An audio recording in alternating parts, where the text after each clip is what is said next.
যখন বাবা নামের ভট্টভিক্ষটা ছিল, তিনি ইনকাম করতেন, তখন ঠিকই সময় মতো 3 বেলা পেট ভরে ভাত খেতাম।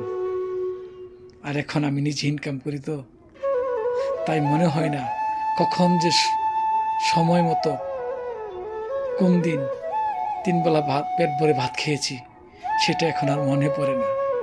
তাই তো বলি, ওই বাবা নামের বড্ড বৃক্ষটা পৃথিবীর সকল ভাইদের বেঁচে থাকুক।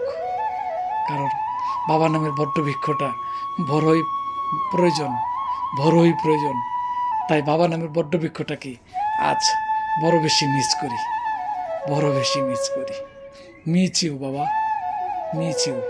উপরে ভালো থেকো বাবা, তুমি উপরে ভালো থেকো।